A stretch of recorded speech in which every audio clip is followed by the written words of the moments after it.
Welcome to human right news. ముందుగా headline చూద్దాం.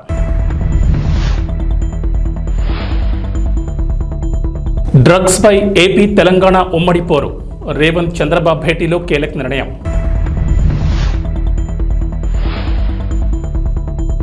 విద్యార్థులకు ఏపీ ప్రభుత్వం శుభవార్త. పాఠశాల విద్యార్థులకు కాస్మెటిక్ వస్తువులను నేరుగా ఇవ్వాలని ప్రాథమికంగా నిర్ణయం.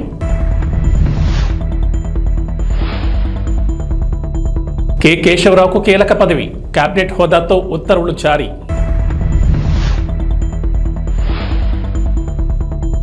వారాహి అమ్మవారి దీక్ష పూర్తి. మరో దీక్షలోకి పవన్ కళ్యాణ్.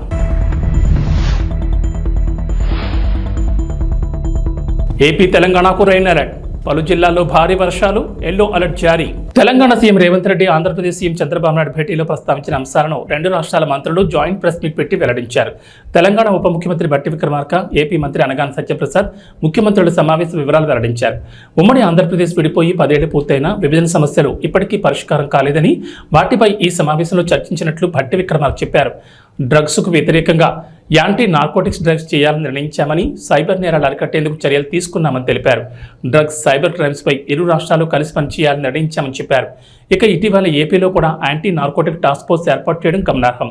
రెండు రాష్ట్రాల ముఖ్యమంత్రులు సమగ్రంగా చర్చించిన తర్వాత ఒక నిర్ణయానికి వచ్చారని, ఇరు రాష్ట్రాలకు చెందిన అధికారులతో కూడిన ఉన్నత స్థాయి కమిటీ వేయాలని నిర్ణయించినట్లు తెలిపారు. ఇక మంత్రులతో కూడిన మరో కమిటీని కూడా ఏర్పాటు చేయాలని నిర్ణయం తీసుకున్నట్లు వెల్లడించారు. రెండు రాష్ట్రాల ప్రభుత్వ ప్రధాన కార్యదర్శులు, ఇరు రాష్ట్రాల నుంచి 3 చొప్పున అధికారులతో 2 వారాల్లోగా కమిటీ ఏర్పాటు చేస్తామని బట్టి విక్రమార్క స్పష్టం చేశారు. గిరిజన సంక్షేమ పాఠశాలలో చదివే విద్యార్థులకు ఆంధ్రప్రదేశ్ ప్రభుత్వం శుభవార్త చెప్పింది. పాఠశాల విద్యార్థులకు కాస్మెటిక్ వస్తువులను నేరుగా ఇవ్వాలని ప్రాథమికంగా నిర్ణయం తీసుకుంది. గత ప్రభుత్వం కాస్మెటిక్ వస్తువులను నేరుగా ఇవ్వకుండా కాస్మెటిక్ ఛార్జీలను విద్యార్థుల తల్లుల ఖాతాలో జమ చేస్తూ వచ్చింది. అయితే ఆ నగదు సకాలంలో విడుదల చేయలేదనే ఆరోపణలు ఉన్నాయి. దీంతో కాస్మెటిక్ వస్తువులు అందక విద్యార్థులు ఇబ్బందులు పడ్డారు. ఈ విషయాలను దృష్టిలో పెట్టుకుని ప్రభుత్వమే పేస్ట్, బ్రష్, షాంపూ వంటి కాస్మెటిక్ వస్తువులను నేరుగా వారికి ఇవ్వాలని అధికారులు నిర్ణయం తీసుకున్నారు. ఈ మేరకు గిరిజన సంక్షేమ శాఖ అధికారులు తమ ప్రతిపాదనను సీఎం చంద్రబాబు నాయుడు వద్దకు పంపించారు. సీఎం చంద్రబాబు ఆమోదిస్తే ఈ నిర్ణయం అమల్లోకి రానుంది. మరోవైపు గిరిజన సంక్షేమ శాఖ ఆధ్వర్యంలో ఏపీ వ్యాప్తంగా 548 పాఠశాలలు నడుస్తున్నాయి. ఇందులో సుమారుగా 1.25 లక్షల మంది విద్యార్థులు చదువుతున్నారు. వీరందరికీ ప్రతి నెల కాస్మెటిక్ ఛార్జీల కోసం ₹1.5 కోటి ఖర్చు అవుతోందని అంచనా. అయితే గత వైసీపీ ప్రభుత్వం ఈ నిధులు విడుదల చేయకపోవడంతో సుమారుగా 10 కోట్లు బకాయిలు పడినట్లు తెలుస్తోంది. దీంతో గత ప్రభుత్వం మాదిరిగా కాకుండా కాస్మెటిక్ వస్తువులను నేరుగా ఇవ్వాలని అధికారులు నిర్ణయించారు. ఈ ఛార్జీలతో వస్తువులను కొని విద్యార్థులకు అందివ్వాలని ప్రాథమికంగా నిర్ణయం తీసుకున్నారు. ఇటీవల కాంగ్రెస్ పార్టీలో చేరిన తెలంగాణ సీనియర్ రాజకీయ నేత కె కేశవరావుకు రేవంత్ సర్కార్ కీలక పదవి కట్టబెట్టింది. తెలంగాణ ప్రభుత్వ సలహాదారుడిగా ఆయన నియమించారు. కేబినెట్ హోదాతో ఆయన్ను పబ్లిక్ అఫైర్స్ సలహాదారుడిగా నియమించారు. ఈ మేరకు ప్రభుత్వం నుంచి ఉత్తర్వులు జారీ అయ్యాయి. కేకేకు ఉన్న రాజకీయ పరిపాలనాపరమైన అనుభవాలను దృష్టిలో ఉంచుకుని ఆయన్ను సలహాదారుగా నియమించినట్లు తెలిసింది. కాగా కేకే గతంలో కాంగ్రెస్ పార్టీలో కొనసాగారు. తెలంగాణ రాష్ట్ర ఆవిర్భావానికి ముందు బీఆర్ఎస్ పార్టీలో చేరారు. ఆ తర్వాత ఆయన్ను కేసీఆర్ 2 సార్లు రాజ్యసభకు నామినేట్ చేశారు. తెలంగాణలో కాంగ్రెస్ అధికారంలోకి వచ్చిన తర్వాత తిరిగి సొంత గుట్టుకు వచ్చేందుకు సిద్ధమయ్యారు. ఈ మేరకు పార్లమెంట్ ఎన్నికలకు ముందే రేవంత్ రెడ్డితో చర్చలు జరిపారు. అనంతరం 4 రోజుల క్రితం బీఆర్ఎస్ పార్టీని వీడి ఏఐసీసీ అధ్యక్షుడు మల్లికార్జున ఖర్గే సమక్షంలో కాంగ్రెస్ కండువా కప్పుకున్నారు. బీఆర్ఎస్ పార్టీ ద్వారా తనకు వచ్చిన రాజ్యసభ పదవికి కూడా కేకి రాజీనామా చేశారు. AP deputy CM Pawan Kalyan చేపట్టిన వారాహి దీక్ష ముగిసింది. 11 రోజుల పాటు ఈ దీక్ష నిర్వహించిన పవన్ కళ్యాణ్ శుక్రవారంతో ముగించారు. సమాజ క్షేమాన్ని, దేశ సౌభాగ్యాన్ని కాంక్షిస్తూ పవన్ కళ్యాణ్ చేపట్టిన వారాహి ఏకాదశ దిన దీక్ష వారాహి అమ్మవారి ఆరాధన, కలశోద్వాసన క్రతువుతో పరిసమాప్తమైందని జనసేన తెలిపింది. మరోవైపు దీక్ష ముగింపు సందర్భంగా వేద పండితుల మంత్రోచ్చారణల నడుమ వారాహి మాతకు పవన్ ప్రత్యేక పూజలు నిర్వహించారు. అనంతరం ఏకహారతి, ద్విహారతి, త్రిహారతి, చతుర్థ, పంచ, నక్షత్ర హారతలు సమర్పించారు. అనంతరం కుంభహారతితో వారాహి దీక్ష సంపూర్ణమైంది. మరోవైపు వారాహి దీక్ష పూర్తయిన నేపథ్యంలో పవన్ కళ్యాణ్ మరో దీక్ష చేయనున్నారు. పవన్ చాతుర్మాస దీక్ష చేయనున్నారు. గృహస్థాచార రీతిలో ఈ దీక్ష చేస్తారన్న జనసేన అధికార కార్యకలాపాలను కొనసాగిస్తూనే శుభతిథుల్లో మాత్రం దీక్షా వస్త్రాలు ధరిస్తారని ప్రకటనలో తెలిపారు. దీక్షాకాలంలో పరిమిత సాత్వికాహారం మాత్రమే స్వీకరిస్తారని పేర్కొన్నారు. ఆంధ్రప్రదేశ్లో జూలై 8వ తేదీ నుంచి ఉచిత ఇసుక విధానం అమల్లోకి రానుంది. ఇప్పటికే ముఖ్యమంత్రి నారా చంద్రబాబు నాయుడు ఆదేశాలతో అధికారులు ఈ ఉచిత ఇసుక విధానానికి సంబంధించిన కార్యాచరణను సిద్ధం చేశారు. ముందుగా రాష్ట్రంలో అన్ని జిల్లాల నిల్వ కేంద్రాల్లో ఉన్న ఇసుక డంపుల నుంచి ఇసుకను అందించనున్నారు. అయితే ప్రభుత్వం ₹1 కూడా తీసుకోకుండా ఉచితంగా ఇసుకను అందించాలని నిర్ణయించింది. అయితే ప్రజల నుంచి కేవలం ఇసుక తవ్వకాల ఖర్చు, సేనరేజ్ మాత్రమే వసూలు చేయాలని నిర్ణయం తీసుకుంది. ఉచిత ఇసుక విధానం తీసుకువచ్చిన నేపథ్యంలో అక్రమ తవ్వకాలు, అక్రమ రవాణా జరగకుండా అధికారులతో పటిష్ట నిఘా ఏర్పాటు చేయనున్నారు. దగ్గరలో ఉన్న వాగులు వంకల నుంచి స్థానికులు ఎడ్ల బండ్లలో ఇసుకను తెచ్చుకునేందుకు అవకాశం కల్పించారు. ఈ మేరకు ఉచిత ఇసుక విధానానికి సంబంధించి సీఎస్ నీరబ్ కుమార్ ప్రసాద్ శనివారం అన్ని జిల్లాల కలెక్టర్లకు మార్గదర్శకాలు వివరించారు. ఇప్పటి వరకు ఉన్న కాంట్రాక్టర్లు జీసీకేసీ ప్రతిమ ఇన్ఫ్రా పక్కకు తప్పుకున్నట్లు సీఎస్ తెలిపారు. ఈ క్రమంలోనే ఇసుక నిల్వలను స్థానిక కలెక్టర్లు స్వాధీనం చేసుకోవాలని సూచించారు. మరోవైపు ఇప్పటికే రాష్ట్రమంతటా 43 లక్షల టన్నుల ఇసుక నిల్వలు ఉన్నట్లు గనుల శాఖ అధికారులు లెక్కించారు. సోమవారం నుంచి ఈ నిల్వలను ప్రజలకు అందించనున్నారు. రాబోయే 3 నెలలకు 88 లక్షల టన్నుల ఇసుక అవసరం ఉంటుందని గుర్తించారు. సంవత్సరానికి 3.20 కోట్ల టన్నుల ఇసుకకు డిమాండ్ ఉంటుందని అంచనా వేశారు. హైదరాబాద్లోని ప్రజాభవన్ వేదికగా జరిగిన తెలంగాణ ముఖ్యమంత్రి రేవంత్ రెడ్డి, ఆంధ్రప్రదేశ్ ముఖ్యమంత్రి నారా చంద్రబాబు నాయుడు భేటీ నిన్న ముగిసింది. 1:45 నిమిషాల పాటు జరిగిన ఈ భేటీలో వివిధ అంశాలతో పాటు 2 రాష్ట్రాలకు సంబంధించిన కీలక విషయాలపై సుదీర్ఘంగా చర్చించారు. ఈ క్రమంలోనే 2 రాష్ట్రాలకు సంబంధించి మరిన్ని అంశాలపై చర్చించేందుకు కమిటీలు ఏర్పాటు చేయాలని సూత్రప్రాయంగా అంగీకారం తెలిపారు. ఈ 2 కమిటీల్లో ఒకటి మంత్రులతో కూడిన కమిటీ, మరొకటి అధికారులతో ఏర్పాటు చేయాలని ఇద్దరు ముఖ్యమంత్రులు నిర్ణయించారు. మంత్రులతో కూడిన కమిటీలో తెలంగాణ నుంచి పొన్నం ప్రభాకర్, దుద్దిళ్ల శ్రీధర్ బాబు ఉండే అవకాశాలున్నట్లు తెలుస్తోంది. విభజన చట్టంలో ఉన్న సమస్యలను పరిష్కరించుకునేందుకు ఇది తొలి భేటీ అని, తర్వాత మరిన్ని సమావేశాలు నిర్వహించాలని ఇద్దరు ముఖ్యమంత్రులు నిర్ణయించినట్లు సమాచారం. మరీ ముఖ్యంగా విభజన చట్టంలోని షెడ్యూల్ 9, 10లో ఉన్న అంశాలపై చర్చించినట్లు తెలుస్తోంది. ఇరు రాష్ట్రాల సీఎంల మధ్య జరిగిన చర్చల వివరాలు తెలిపిన మంత్రి అనగాని సత్యప్రసాద్, విభజన సమస్యలపై ఉన్నత స్థాయి అధికారులతో ఒక కమిటీతో పాటుగా అధికారుల కమిటీ పరిష్కరించలేని సమస్యలపై మంత్రులతో కమిటీ వేయాలని ఇరు రాష్ట్రాలు నిర్ణయం తీసుకున్నట్లు చెప్పారు. విభజన సమస్యలు ఒక్కటే కాకుండా గత 5 ఏళ్లు పట్టి పీడించిన డ్రగ్స్, గంజాయి, సైబర్ క్రైమ్స్పై కూడా భేటీలో చర్చ జరిగింది. డ్రగ్స్, సైబర్ క్రైమ్స్ నియంత్రణకు 2 రాష్ట్రాలు కలిసి పనిచేయాలని, 2 రాష్ట్రాల ఏడీజీ స్థాయి అధికారులతో డ్రైవ్ నిర్వహించాలని 2 ప్రభుత్వాలు నిర్ణయం తీసుకున్నాయి. పనిచేస్తారు కాబట్టి ఒక ప్రోయాక్టివ్ వేగా లెటర్ పంపించడం, దాన్ని ఇక్కడ గౌరవ ముఖ్యమంత్రి గారు కేబినెట్లో చర్చించి సానుకూలంగా స్పందించి ఈరోజు ఈ సమావేశం ఏర్పాటు చేయటం, సమావేశంలో అన్నీ కూడా కులంకుశంగా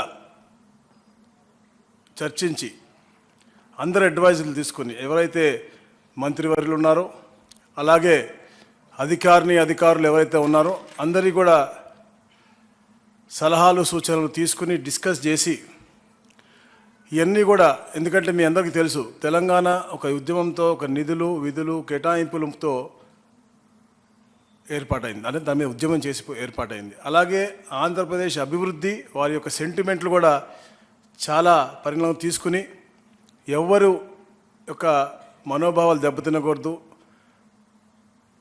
అందరి యొక్క భావోద్వేగాలన్నీ కూడా పరిణామం తీసుకుని మనం ఇవన్నీ కూడా ఫుల్ఫిల్ చేసుకోవాలని చెప్పేసి ఒక లక్ష్యంతో ఏదైతే రీఆర్గనైజేషన్ యాక్ట్లో ఉన్న ప్రతి ఒక్క అంశం కూడా పూర్తిగా చర్చలతోనే అది సానుకూలంగా సత్వరంగా పరిష్కరించాలనే లక్ష్యంతోనే ఈ యొక్క ఆఫీసర్స్ కమిటీ ఏర్పాటు చేయడం కానీ, దాని తర్వాత మినిస్టర్స్ కమిటీ ఏర్పాటు చేయడం కానీ, తర్వాత ముఖ్యమంత్రులు కూడా అన్ని విషయాలు కూడా నాట్ ఓన్లీ రీఆర్గనైజేషన్ యాక్ట్, అది కాకుండా కూడా రాబోయే రోజుల్లో కూడా మంచి వాతావరణం క్రియేట్ చేసే విధంగా ముఖ్యమంత్రులు కూడా ఫ్రీక్వెంట్గా కలుద్దామని చెప్పి ఒక ఆలోచన ముందు రావటం నిజంగా చాలా ఆనందదాయకం.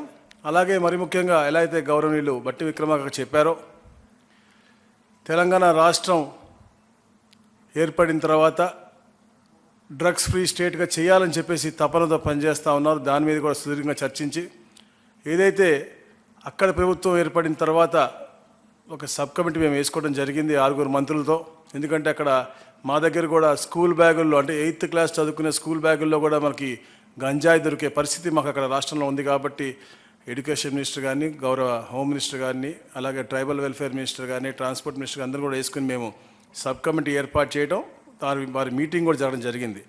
సో అక్కడ ఉన్నటువంటి ఈ యొక్క డ్రగ్ కల్చర్ని ఇక్కడ ఉన్నటువంటి డ్రగ్ కల్చర్కి లింక్ ఉంది. ఎందుకంటే అక్కడ ఉత్పత్తి అయ్యి ఇక్కడికి ఎక్కువగా వస్తుందని చెప్పేసి ఇక్కడ ముఖ్యమంత్రి గారు చాలా కన్సర్న్గా ఉన్నారు. కాబట్టి ఒక జాయింట్గా ఒక ఇద్దరు అధికారులు అడిషనల్ డీజీపీ పత్తికొండలో శాంతినికేతన్ ట్యుటోరియల్లో డాక్టర్ శ్యాంప్రసాద్ ముఖర్జీ జయంతిని బీజేపీ పత్తికొండ మండల అధ్యక్షులు కొత్తపల్లి శంకరేచార్ ఆధ్వర్యంలో ఘనంగా నిర్వహించారు.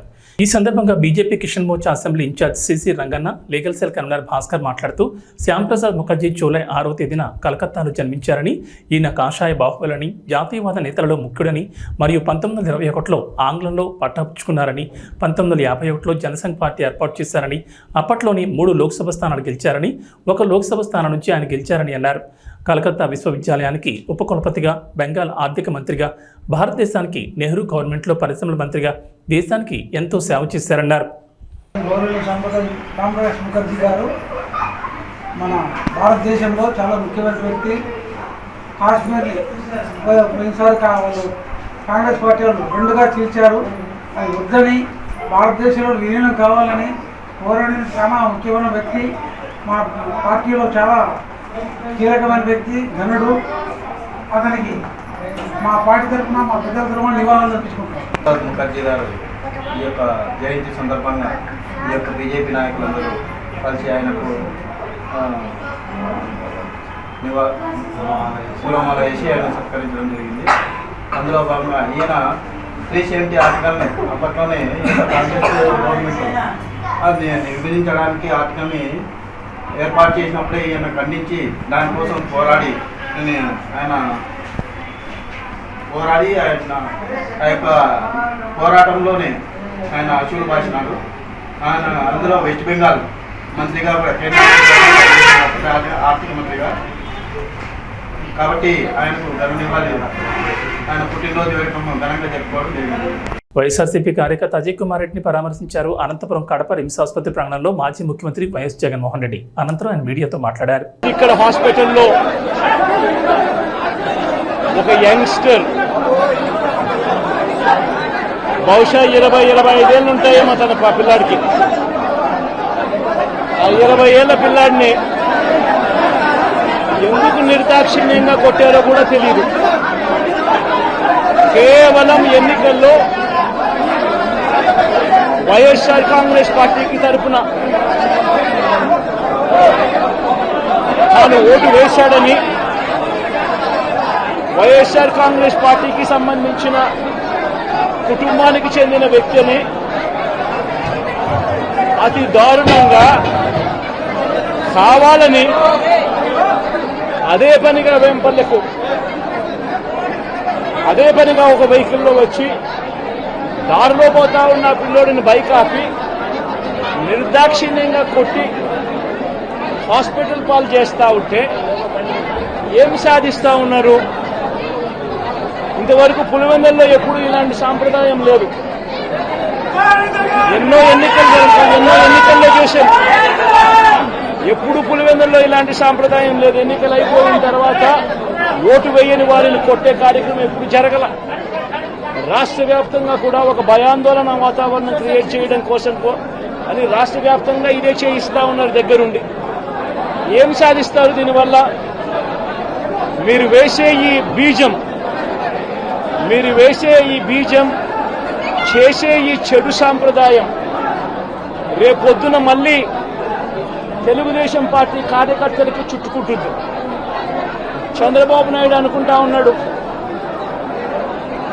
తానేదో ఈ మాదిరిగా చేసి భయాందోళన క్రియేట్ చేసి వైఎస్ఆర్ కాంగ్రెస్ పార్టీకి ఓటు వేసిన వాళ్ళని కొట్టడం వల్ల ఒక తెలియని ఆనందం తనలో ఏదో పొందాలని చెప్పి అనుకుంటా ఉన్నాడు.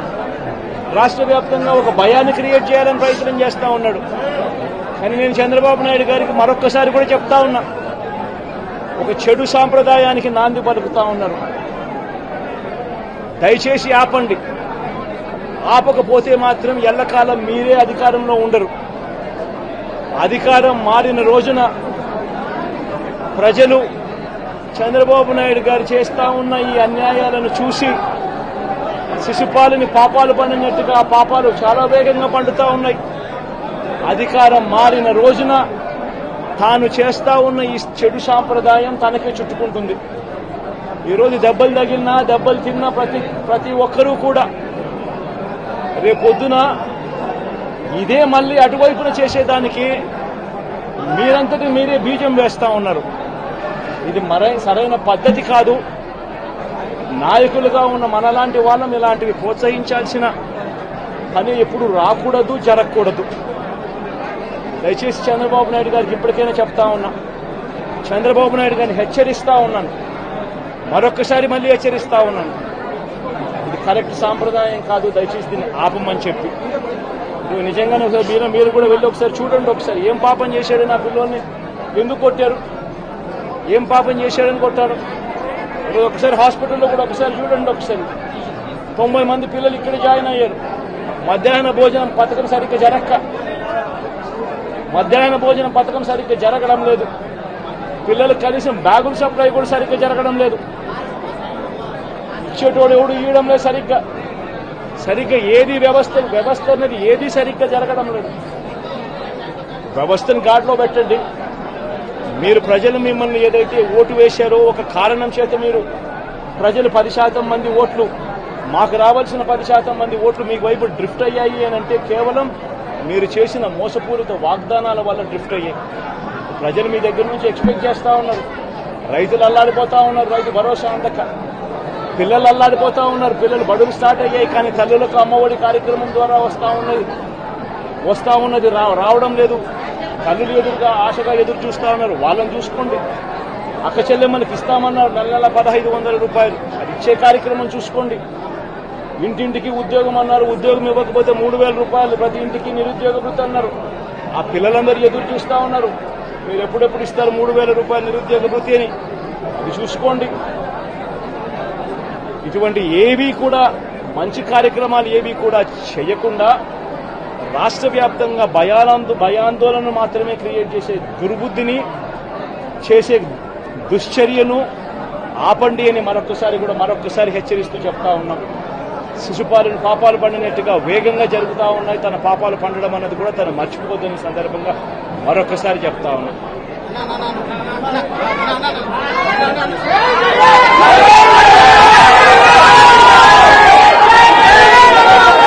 మహేంద్ర సింగ్ ధోని ప్రపంచ క్రికెట్లో తనకంటూ ప్రత్యేక గుర్తింపు తెచ్చుకున్న వ్యక్తి. భారత క్రికెట్లో తనదైన ముద్ర వేసిన లెజెండ్. టీమిండియా క్రికెట్ గురించి చెప్పాలంటే ధోనికి ముందు, ధోనికి తర్వాత అంతలా భారత క్రికెట్పై అతను ప్రభావం చూపించాడు. అతడి రాక దేశంలో క్రికెట్కు కొత్త వెలుగును తీసుకొచ్చింది. టీమిండియాను ప్రపంచ క్రికెట్లో మేటి జట్టుగా నిలిపిన కెప్టెన్ ధోని యువ ఆటగాళ్లతోనూ మైదానంలో అద్భుతాలు సృష్టించడం అతని నైజం. సాధారణ బౌలర్లతో కూడా అసాధారణ ప్రదర్శన రాబట్టడం అతనికి అలవాటు. వాస్తవానికి ధోని గురించి మాట్లాడుకోవాలంటే ఎంతైనా మాట్లాడుకోవచ్చు, ఎంతైనా చెప్పుకోవచ్చు. మహేంద్ర సింగ్ ధోని 43వ పుట్టినరోజు సందర్భంగా పుట్టినరోజు శుభాకాంక్షలు. మెగా ఫ్యాన్స్ ఏ సినిమాకి లేనంతగా గేమ్ చేంజర్ కోసం ఎదురు చూస్తూనే ఉన్నారు. 2021 ఫిబ్రవరిలో అధికారికంగా మొదలైన ఈ సినిమా దాదాపు 3 ఏళ్లకు పైగా షూటింగ్ దశలోనే ఉంది. కానీ ఇప్పటి వరకు ఒక్క టీజర్ కానీ గ్లింప్స్ కానీ రిలీజ్ చేయలేదు. Ram Charan first look poster, జరగండి సాంగ్ తప్ప మూవీ టీం నుంచి ఇంకేం రాలేదు. అయినా కూడా గేమ్ చేంజర్ కోసం మెగా అభిమానులు ఆశగానే ఎదురు చూస్తూనే ఉన్నారు. ఖచ్చితంగా ఈ ఏడాది అయితే సినిమా రిలీజ్ అవుతుందని అనుకుంటున్న మెగా ఫ్యాన్స్కి డైరెక్టర్ శంకర్ ఇటీవల షాక్ ఇచ్చిన సంగతి తెలిసిందే. ఇంకా కొంత భాగం షూటింగ్ బ్యాలెన్స్ ఉందని, మరో 6 నెలల్లోపు రిలీజ్ చేసేందుకు ట్రై చేస్తామంటూ చెప్పుకొచ్చారు. అప్పటి నుంచి అభిమానులు గేమ్ చేంజర్ ఈ ఏడాది రావడం కష్టమైన డిసైడ్ అయిపోయారు. ఇలాంటి సమయంలో మూవీ గురించి ఓ గుడ్ న్యూస్ వచ్చింది. ఇక వాతావరణ విషయానికి వస్తే తెలంగాణలో వర్షాలపై హైదరాబాద్ వాతావరణ కేంద్ర అధికారులు అలర్ట్ ఇచ్చారు. నేడు రేపు రాష్ట్రంలో విస్తారంగా వర్షాలు కురుస్తాయని చెప్పారు. నైరుతి రుతుపవనాల ప్రభావంతో రాష్ట్రంలో విస్తారంగా వర్షాలు కురుస్తాయని వెల్లడించారు. పలు జిల్లాల్లో భారీ వర్షాలకు ఛాన్స్ ఉందన్నారు. ఇవాళ వికారాబాద్, సంగారెడ్డి, మెదక్, కామారెడ్డి, వనపర్తి, నిజామాబాద్, జగిత్యాల, సిరిసిల్ల, సిద్దిపేట, గద్వాల్, నారాయణపేట జిల్లాల్లో భారీ వర్షాలకు ఛాన్స్ ఉందన్నారు. ఈ మేరకు ఆయా జిల్లాలకు హైదరాబాద్ వాతావరణ కేంద్ర అధికారులు ఎల్లో అలర్ట్ జారీ చేశారు. అటు ఏపీలో వర్షాలు కురుస్తాయంటోంది వాతావరణ శాఖ. నైరుతి రుతుపవనాల సమయంలో రాష్ట్ర వ్యాప్తంగా ఎండలు మండిపోయాయి. వేడి వాతావరణంతో ప్రజలు ఇబ్బంది పడ్డారు. అయితే తూర్పు మధ్య బంగాళాఖాతంలో ఉపరితల ఆవర్తనం కొనసాగుతుండగా గుజరాత్, కర్ణాటక తీరాల వెంబడి ద్రోణి విస్తరించింది. ఈ ప్రభావంతో రాబోయే 3 రోజుల్లో ఉత్తర కోస్తాలోని కొన్ని జిల్లాల్లో భారీ వర్షాలు కురుస్తాయని వాతావరణ శాఖ అంచనా వేస్తోంది. రాయలసీమ, దక్షిణ కోస్తాలో కొన్ని ప్రాంతాల్లో తేలికపాటి నుంచి ఓ మోస్తరు వర్షాలు కురిసే అవకాశం ఉందంటున్నారు వాతావరణ శాఖ అధికారులు. ఇవి బులెటిన్ విశేషాలు. నమస్కారం.